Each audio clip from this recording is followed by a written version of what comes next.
All right, good morning, welcome back. I hope that you've had a really good weekend. Happy Valentine's Day. We're moving our way through February and continuing to move ahead in the course. Thank you for working on and turning in your group essays. I will get the feedback turned to you as quick as I can on an individual basis. I know a few of you have used your get out of jail free card for that assignment. That's great. You can turn it in by Sunday with no penalty or excuse needed. But if you haven't already done so or turned it in, remember it's -5% for each day the assignment is late. So thank you for getting those in. I look forward to reading your work. So this week, we're going to be talking about leadership. What does it mean to be a good leader? Why is leadership important? And how can we use leadership skills when we participate in groups? So I do want to start with part one of your attendance for today as we think about leadership and what it means to be a leader and participate in a group. So I'd like you to think about a leader that you have encountered in your life that stands out to you, right? It might be in a good way or might be in a bad way. Maybe a family figure, right? Or somebody in your family that's a leader, somebody like a boss or supervisor, a team captain or leader of some type of group, a coach, etc. And I want you to think about what makes that person stand out to you, what makes them maybe a good leader to you. And then secondarily, I want you to take some time to think about whether or not you've had to take on a leadership role in a group yourself, like being a team captain, or like having that type of role where you're calling the shots, essentially. Talk a little bit about that experience, and if you haven't had that type of role, what concerns or ideas might you be bringing in to what it means to be a leader? We'll give you a few minutes to work on that, and I'll ask people to share their perspectives on this.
Take a couple more minutes here.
ahead and wrap up the current thought or idea you're ready.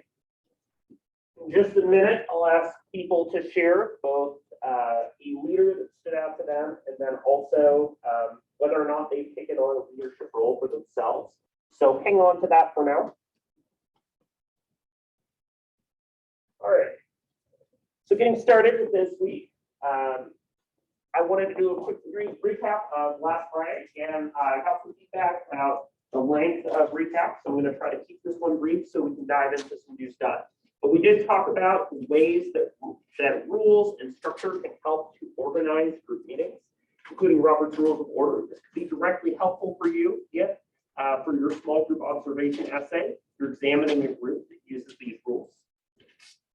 Again, it's used by a lot of organizations, and it's a structure of rules and management that really tries to make sure that there's perspective and the ability to discuss and debate a variety of topics. We talked about a lot of the terms and jargon here, and we did an example last week where I asked people to use Robert's Rules to approve a motion to get chocolate for all EOU students for Valentine's Day. So you can look back through that and through those rules if you need to look into that a little bit more, or if that's useful for you as you're finding a group that uses this style of organization. So for this class, now that you have completed the next writing assignment, I want to talk about the third and final one that will help you to prepare and think about it. I wanted to let you know about it about 3 weeks out because I know that that involves some additional prep and work to help you set up. So hopefully that helps you with pacing out the course. And then we'll again be talking about what it means to be a good leader. So I want to talk about the small group observation essay. Due to campus closures in the first week and all of that good stuff, I've pushed back the due date on that one too. And to give you a reasonable amount of time to do that, this assignment is going to be due on March 6th. Again, that is about 3 weeks away. And the key thing to know about this assignment as you're planning and preparing for this one is that it is about observing with permission, right, with the group members telling you that you can be a part of this, a group that you are not a member of. So there's a lot of different ways that you could go about finding a group that fits the description. One easy way is to search the clubs and activities available on campus to get in touch with colleagues or friends or professors who lead or run groups or organizations that have formal meetings. And you can also remember that a lot of these types of meetings are held on Zoom or other virtual ways to do so. So it's very easy for you to think about a lot of opportunities for participation in those groups. Again, it should be a group that you do not consider yourself a member of. So I have the assignment kind of full breakdown and rubric available for you to look at. And so I wanted to share that. You go to the Canvas page for this course, you'll notice that all of that information is available for you to work on. So if you scroll down to week number 9, the small group observation is listed here. It is also available under assignments.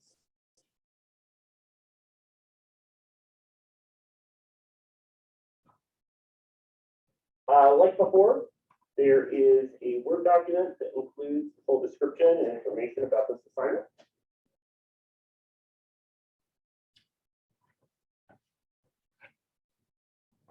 And one key thing to know about this one is that it is drawing from content kind of later on in the course. So ideas related to group leadership, as well as group member organization behavior. So again, we've been talking about small group communication, what makes that effective.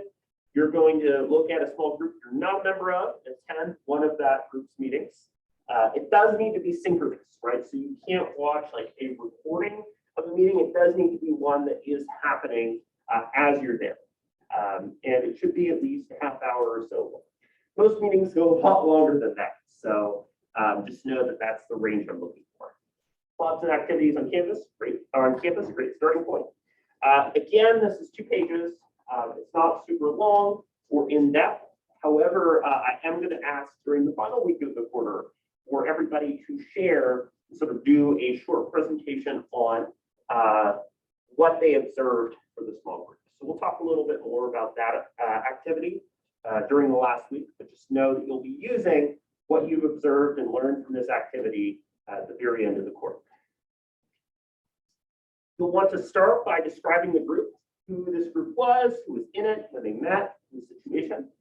So you'll want to describe the way that this group held the meeting and addressed issues. Secondarily, you want to talk about the leadership and roles of group members. So for instance, what came up in the leadership and management styles of the group and how people in the group were able to work together.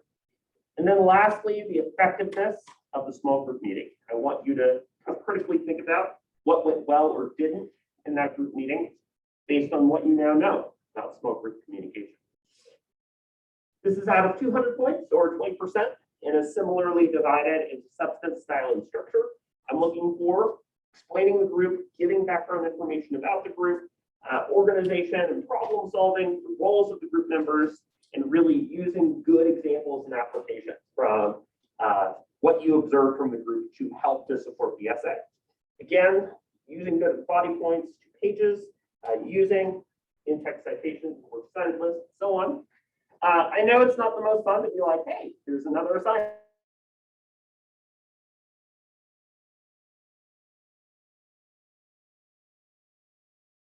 To give you time to brainstorm and think and start to plan for this one. So that's this group membership observation coming up, and again, due on March 6th, or 3 weeks away. Any questions about this one that immediately come up? I'm sure you might have some questions about this assignment as you get a little closer to it. The best thing you can do for this week is to start to brainstorm and reach out to people that might be involved in groups that you're not a part of to see if there's a way that you could have the time to meet. This is a really good time to do that brainstorming stage, thinking about group meetings you could attend that are groups that you're not a part of. Again, I'm happy to help you to brainstorm and to find opportunities to do so if you are not sure about a group to work with. And I'm also going to be sharing some opportunities for groups you could be attending meetings for as well. I encourage you to pick a group that's maybe interested. For instance, maybe it's a club or activity on campus that you're not currently a part of, but you would like to join in the future. That can be a really good way to start.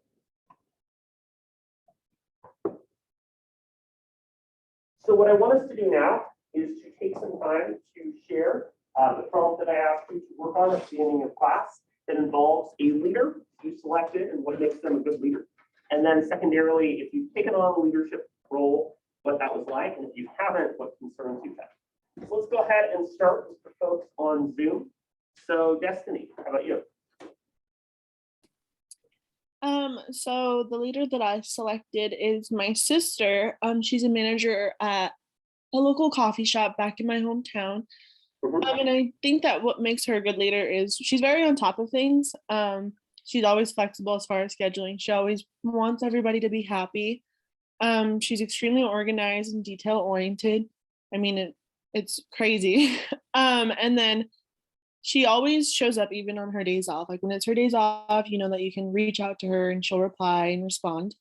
And then a leadership role that I had was at my previous job at that coffee shop. I was a shift lead and I would oversee training while also helping to train others.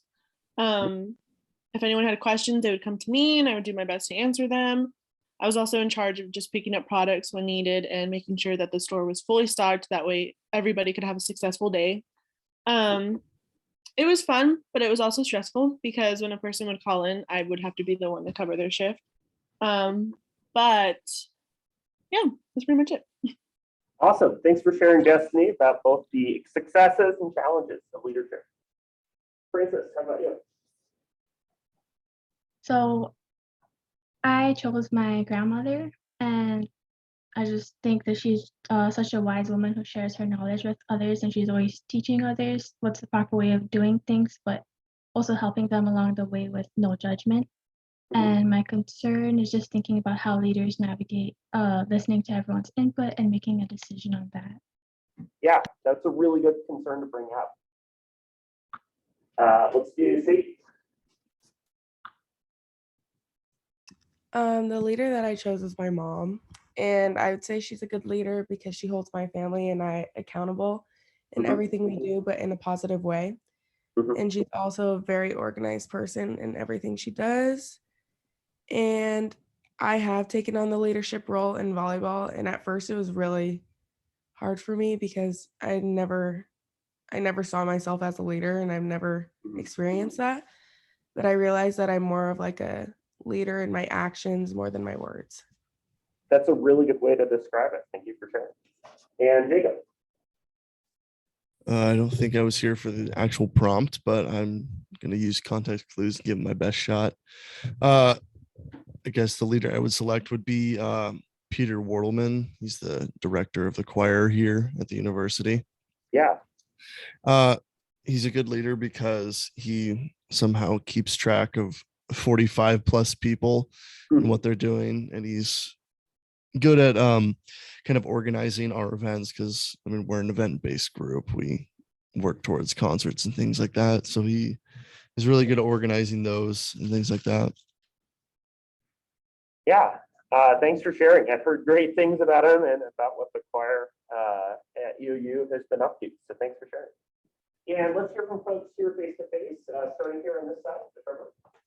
Yeah, so the guy I chose was, or the leader I chose was my old coach. He was in the Marines, and everything we took in practice was just serious. It was just to be better, not just for his glory to say that he did it. It was for, not even for our glory. It was kind of just because we love it and we wanted to just be something better and take pride in what we do and what we're good at.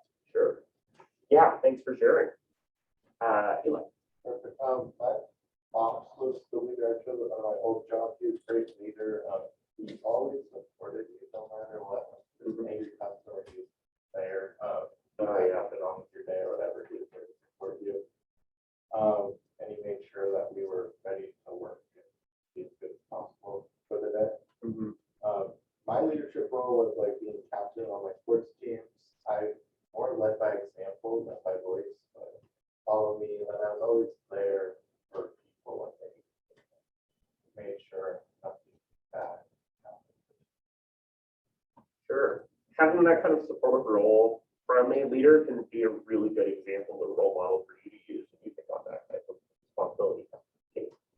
Okay, so the leader I chose was my old coach, Bailey. She was really strong, really strict, but she obviously cared for each individual that she worked with. Sure. She was stern when she needed to be, but we knew that we could always go to her for help or if we were struggling. And we got it. And then I have been in a leadership role. I was one of the older people in gymnastics, which meant all of the younger girls looked up to me. I would like to think that it went well in terms of leadership because the younger girls came to me when they needed help and their coach wasn't around or available.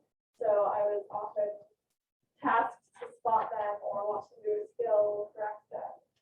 And then they also liked to cover me with their problems. The drama of the gym. I would imagine, yeah. And it's great to be in this kind of role where people start to look to you for leadership on like other things outside of the active. It's always a good sign that you're good at being a leader and good at creating connections with others. For me, I say my high school football coach because he was just like someone that I could count on. He was just someone like kind of like father figure kind of person too. Like he just looked after me, like he made sure that like I was going to like top camps for football, like make sure I could do food. So he looked out for like me, like when my studying, like when I played with, and just like whatever I needed to come over that after practice, sit down and study. Like it's just something that we looked up to. I always kept like positive attitude when I was down. He always picked me up, whether it's me and my teammates. It was just something I looked after. And then on that same team, I was also like a team leader, and I made sure that my fellow players make sure they're accountable for working hard and studying things like that, making sure they know like what they need to at the specific area.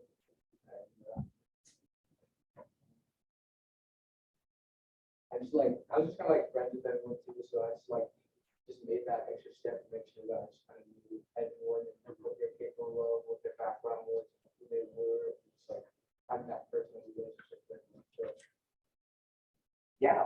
sharing, Andre. So this idea of like deck leadership or being this active participant in a group, it's a huge part. We like leaders that feel like they get it, they're interactive, they're involved. I appreciate your sharing. So let's go. Peter, start with you, Clint. Chose my boss from work. She's a real good leader, she's real patient. She's like, it's not even think it comes with guide you through it. Mhm. And for a leadership role I've been in, I put down being one of the officers for our actual. Awesome. Right. A leader I talked about was my old coach. She like cared about getting to know every player. Mhm. And also she was like participating in the drills with us. It wasn't like she was just because, but she was also really part of it. And then an officer or leadership role I've had is a chapter officer for FFA. And it was kind of nice though, because my senior year, there's like a couple senior girls and we all kind of like took on the role, so it was like the leader of the group. Yeah, co-leadership or having other leaders around you can be a huge way that can feel easier to navigate for sure. Emily? So I chose a girl who I was friends with in high school, who was also the president of the club I was a part of. And I thought she did a really good job of listening to everyone's opinions and also considering what would be best for the group. And I also think she did a good job of standing up for us, especially when it came to minority figures above her. I have been in a couple different leadership roles, and I've enjoyed all of them, but they can be stressful at times, just because you need to make sure everything goes right and you need to hold yourself up to the standards that everyone has for you, as well as just the amount of actual work it can be. But it is always rewarding when you do both. Yeah, right. Being a leader oftentimes puts a spotlight under you or holds you to scrutiny that you didn't expect when you took on that role. Let's move up here to the side. I chose my dad for a leader. It's because normally like he's like not very knowledgeable about a lot of situations and stuff like that, and like knows what to do in a lot of situations, and he just knows how to like get through certain situations we face and stuff like that. So that's why I was looking at a leader. And then one leadership role I took is when I was a kid, I had like a lawn mowing business. It's like I had other like my cousins and stuff that helped me like mow lawns. So I kind of took as a leadership role, like showing them what to do and how to do it well and stuff like that. But, Yeah, that's a good example, right? We're oftentimes more comfortable being leaders when there's a skill that we picked up that we can share with others. Yeah. I chose a family friend slash wrestling coach. I think what made him stand out as a good leader was he kind of was selfish in his leading, but he singled me out and he made me a priority. Taking me into the wrestling room when no one else was there, kind of just singling me out, spending extra time with me. And then so he stepped down from coaching, and then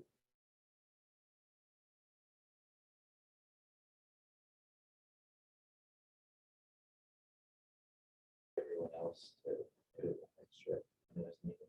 Yeah, putting in extra effort or support for people can definitely be a good leadership trait too. Maybe. A leader that automatically sticks out in my head is my former boss, Stephanie Roby. She just cared and had so much grace in everything she did. She was a very busy businesswoman who did not blink an eye at helping others. She was a gentle soul that you respected automatically. And what made me think of her as a good leader, she led by example and held herself to the standards that she expected her employees to work at. I've taken on lots of leadership roles. It's an interesting experience in my opinion. Making sure everyone comes to the consensus can be very stressful. Yeah, absolutely. I have this image in my head now of the leader that you mentioned. It's a very vivid description and a good example there. Yeah, let's do that. I chose my high school football coach. I said that we knew what they can do once they go in this, but form connections with the players, push us, work our artists. And then I've been in a couple roles like that that we have with the football team. I tried to lead by example. I'm not really loud with what I did, but I always kind of work by artists. Let people see that they can do it. Yeah, I'm seeing is this really common trend, this idea of leading setting an example, thanks for sharing. And Cristiano Ronaldo. I never met him, but I watched his play, like he's like how he acted in the team. Like he's the best player in the world, the best player in the team. But he's still like working hard, like coming to practice first, and then he's stay until everyone go home. He still practice, and then after that, he still go in gym or something. Like, even if he's the best player, he still keep working hard, like never satisfy himself. Like other player, like never a fan him because like he's the best. He's work hard. Something like another can player. yeah. That's the best thing, I guess. Yeah, thank you. Sometimes like you haven't necessarily met a leader, but you can feel their impact, right? They've had some type of role in the team or group that is still impacting you to this day because of the foundational work they put in. I really appreciate you all taking the chance to share, and I wanted to do this so you all could hear each other's perspectives and also to start to notice some common trends and views about leaders. So there's a few things that really stood out to me and what I noticed.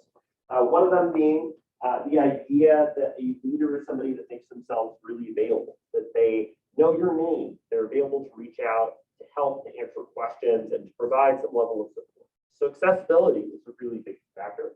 The idea of leading by example or setting an example, right? You don't like leaders who use or abuse their power in such a way that it seems like they have their own set of rules or they don't follow the goals of the group. So the idea that you're setting an example is something that we don't always think about when it comes to being a leader. And also, I really noticed you're sharing that we've oftentimes been put in leadership situations. Just about all of you have found yourselves in that type of position. And that it can be a little intimidating, that it's not necessarily your favorite to suddenly become a leader, but that as folks like Sadie brought up, it being defined by your actions rather than what you say can play a big role. That you can find yourself, especially if it's a skill or issue that you're comfortable with, adjusting naturally to it or being motivated by role models for you or people that were good leaders yourself that you can use as an example. One leader that stood out to me, so I was thinking about this, was my debate coach. He was one of these guys that was very kind of prickly and grumpy. And when you first met him, you didn't really feel like he liked you very much. But one of the really cool things about him was he would go so far to fight and go up to bat for you, help you get scholarships, help you apply for school or that type of thing, that he was a really great person to have in your corner as an advocate. So somebody that fights for you was something that really stood out to me as a leadership quality. And the time that I was leader was back in 5th grade. I got to be a reading buddy for 2nd and 3rd graders who were first really learning to develop leadership or develop reading skills. They were learning how to read more and more complicated books. And so we would help kind of guide them through the reading process. And that experience helped me to learn, hey, I really love teaching. I love being a teacher or a mentor. And so sometimes you find, right, that leadership roles help you to figure out what you want to do with your life. That's that experience for me. So thank you all for sharing. And we're going to build on a lot of these ideas, thoughts that you all have brought up about what makes for good leaders and how we can optimize our own situations when we find ourselves as leaders, right? Group leadership is incredibly important because it's one of the most sort of sought after skills in employment, right? Even if you're not somebody that's applying for or seeking out a job that involves being a leader, like say you're applying for more of an entry-level position, there's still going to be points where you're tasked with or delegated to be a leader, such as in a group. So having those opportunities to develop leadership skills is a desirable trait, regardless of whether or not the job itself is that of a leader, because we find ourselves as leaders in a lot of situations. So we've hit on some of the key ideas of what it means to be a leader and some really good examples that you all shared. Leaders, right, if we kind of define and break it down to its nuts and bolts, are folks that deal with a challenge or crisis or issue, right? There's a problem that's come up, you know, maybe you're gearing up for a big game, you're a coach and you're trying to get the team ready to succeed. And they formulate and figure out a plan of action, they figure out what to do. They develop a strategy, they figure out how to manage all the workers that they have, so on, right? So they're dealing with problems, they're figuring out how to address them. Additionally, leaders are folks that understand context and situation. You all mentioned leaders such as coaches or parental figures who are experts, right? Who know the dynamics of the family, of the group, of the team, and based on that specific knowledge can lead by example and do well. They're also people that we look to for guidance, right? Keith's example of, having all of the drama and fun stuff from gymnastics as somebody that people can turn to is an example of how guidance and support can be things that leaders do too. Leaders, right? Sometimes we hear the phrase, there's a natural born leader, right? And it's true that based on personality, some people might be better at or more tuned to leadership skills than others. However, most often, leadership is a product of nurture rather than nature. That is, oftentimes people think that they're good leaders and say, oh, I'm a natural leader, and turn out not to do the skills or traits that are needed in good leadership. And people, such as some of you, as you brought up, are not people that are excited about being a leader, but get that role thrust upon them. And because of their approach and knowledge that they've built, can do so really effectively. So rather than seeing leadership as this kind of gate where you're either a natural leader or you're not, and if you're not a natural leader, you can never be a leader. It's instead a set of skills that we have to develop, knowing that there are going to be moments in our lives, and there have been for most of you, situations where you've had to take on that role. So it's a developed skill, not necessarily an innate. So there's some core ideas in thinking about what it means to be a leader, right? Some things that, again, you all hit on in your discussion and points to the class, that they're self-aware, that they're holding themselves responsible or setting an example. They know who they are, they understand what role they have, that somebody, like a leader or teacher who really fights or pushes for you, understands that that's what they need to do as a leader. An internalized moral perspective, you can think about it as this idea of a moral compass, right? If somebody has a strong moral compass, it's the idea that they know what's right and wrong, what they need to do, what should be done in the group, and so on. So this idea is important for a group because a group leader needs to be decisive. They need to know what it is that their group is helping to do. So for instance, having somebody like a leader in a choir group, right, who is able to know everybody's names, work together, and really support one another is an example. Having that moral compass, having that set of goals really clearly laid out. If we have like leaders that are immoral, who like steal money or don't do their jobs, right? We can think about their lack of morality or sense of right or wrong as a big problem. They're balanced in processing. We don't like leaders who are biased, who seem like they're playing favorites, who don't seem like they're really considering everybody's perspectives, right? A balanced process or perspective means that it's somebody who's not super easily swayed, right, or just moved by one person, but can hear out everybody's perspective and judge. If there's an issue or problem that's come out in the team, there's drama, right? You don't want a leader who's immediately going to take somebody's side. You want a leader who is going to really assess and figure out what to do based on the information they have. And they're transparent, that they are clear about their own role and about the roles of other people in the group, that I am the team captain. And as a result, this is my job. Here's how I'm going to decide who gets to travel for this competition and so on. We like to feel that a leader is accessible and transparent with us about what they're expecting and looking for. So as Andre brought up, right, the idea of having a leader who's actively involved and participating in the group is a really important one. This is this idea of deck leadership, and it goes kind of to military term, right, to describe somebody that's like on the deck who is there. A good leader is not somebody that's just like in the captain's quarters the whole time and doesn't come out. It's somebody that's helping to, raise the sails, drop the anchor, do all the fun, things that you might be doing in a boat or ship, right? That They learn the challenges and figure out what's going on in the group. Maybe they're observing, participating, going to a practice, going to a meeting, and so on. They're figuring out things like the strengths, weaknesses, and opportunities. They're able to observe and learn how people behave when they bounce off each other. Maybe there's somebody that isn't really engaging in the group and they reach out to them to help them. And also that they focus on the tasks and relationships they're emerging in the group. That by somebody being there, being active, being part and contributing on this active basis, that they're able to form connections with people that they wouldn't if they were detached, right?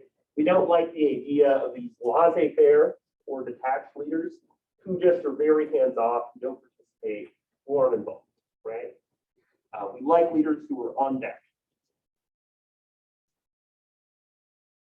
So when we think about leadership, right, there's a few different situations or contexts in which leadership happens, and I'm going to talk about those briefly before I ask you to return to your attendance activity for today. These are traits, situations where there's behaviors or things that we look for that make for good leaders, right? Traits might be qualities, as you all mentioned at the beginning of class. Situational or context leaders mean being a leader in the moment. Somebody that is tasked with, has to be a leader. Maybe they've been assigned a group leadership role. We do like an activity in class where you're in small groups. And I'm asking you to have somebody take on a leadership role. Functional leadership, right, is focused on fulfilling a goal or function of the group. Maybe it's somebody who is helping members of the group figure out how to download an app. And then transformative leadership is really about really changing hearts and minds, but having that like leader that has totally changed your life. So we all brought up some examples of that type of role as well. So there's a lot of traits, and I'm not going to go in super big detail about what these individual traits are, since a lot of them are pretty self-explanatory. But generally speaking, there's a lot of things that we look for in good leaders. One of them being that they have a clear focus or achievement orientation. They know the goal is to win the game. And so they're going to help win the game and have a good time. Adaptability means that they can adjust to changing circumstances. If something goes wrong and somebody needs help, like there's a medical emergency, they know what to do. Energy, that they show a level of passion or engagement. People you can easily reach out to, bring a good positive energy and focus to the group. Intelligence, that they're smart and understand the issue, right? You're not going to have somebody be a football team captain or soccer team captain who knows like next to nothing about the sport. Although, if you've watched the TV show Ted Lasso, there are some situations where that works. Innovation, right? Being able to innovate or be able to come up with new ideas or ways to solve a problem, thinking outside of the box. Persistence, able to continue to focus on a task. We didn't win this next game, right? But every time you fall forward, it's a learning experience. Responsibility, that they will take ownership of situations where they might have messed up or hurt somebody in the team. Self-confidence, right? That they fake it till they make it. You might be a leader and you might not feel confident, but you project confidence onto the group, and suddenly it builds and builds. Sociability, again, you all mentioned having somebody that you can talk to, that people can reach out to. That's a good trait for a leader. And then the ability to communicate verbally. If somebody is very passive aggressive, if they're unclear about issues that have come up and they don't really, talk to the group, that's an example of bad verbal communication. So being able to communicate is the goal of a good leader. We also talked again about situational or contextual leadership. Here's a good example. Is if somebody suddenly is choking or not able to breathe and somebody needs to perform CPR in a group, right? You're going to have this person that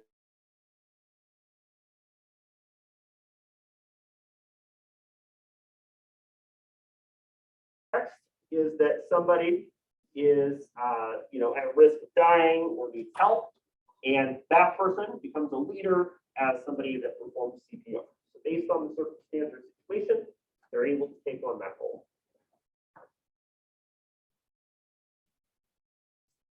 When it comes to being a situational leader, right? People can tell you, they can say what you need to do. So go perform CPR, you need to do X, Y, Z. You can sell it, try to get the support of people in the group and say, we need to perform CPR or else this person is going to die. You can participate, right, and actually be the one that's performing CPR and helping out the group. Or you can delegate. And the delegate is somebody who focuses more on creating groups and relationships that gives things to other people to accomplish or do, but gives people the power to have leadership within a small group. Delegating is very different from telling, right? Because while telling is just saying you need to go do this, delegating is an active role that involves helping to figure out who has expertise or qualifications to let them participate effectively. Another consideration, and I know we're working a little fast, we'll be picking up a lot more on these ideas on Wednesday and Friday, is that maturity in group leadership matters. The maturity level of groups have 4 different phases, right? The first is a leader who doesn't necessarily have a lot of confidence or feel good for the role. People that have some level of skill or qualification. People that can accomplish or deal with the issue but need additional help. And people that can fully complete an issue, right? So depending on that, that's going to impact the leadership style level of involvement that people have as they're involved in a group. So if you find that a group is not very mature, right, you're going to have a lot more authoritarian or hands-on approach to leadership. But if the members of the group are able to complete tasks well on their own, you're going to similarly see greater level of maturity and delegation among the leaders. So there's a lot of goals here with functional leadership. Functional leadership is this third category about trying to figure out how people can achieve goals and work together. A functional leader is figuring out functions or goals the group's trying to do. Understanding the task, figuring out the plan, allocating resources, and figuring out how to adjust or change what needs to be done to solve an issue in more detail. And again, we'll spend a bit more time next class breaking down this approach. Again, functional leadership is really about figuring out how to develop and implement a plan. And then lastly, there's this idea of transformative leadership. You all brought up, right? A transformative leader is really about motivating people. You might think back to theory X and theory Y, right? Theory Y being the assumption that people are really motivated towards success. And that's a key idea. People really want to accomplish or deal with a goal or issue, and that you engage their minds, you get them thinking and asking questions. You help them, as folks brought up, about like reaching out to them specifically, providing them with specific support. Inspiring, right? We have those examples of inspirational speeches and things like that, but ways to really get a group engaged. And influencing, and trying to help the group in achieving what's important. So what I want you to do is to just take a couple minutes to think back to your attendance for today and to think about of these 3 types of leadership that we've talked about a little bit so far, which you find would best describe the leader that you chose for this activity. A situational or context leader who's a leader in the moment, a functional leader who's focused on solving a task or problem, or a transformative leader. Just take a little bit of time to explain why you chose that.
another minute or so to wrap up your thoughts on this.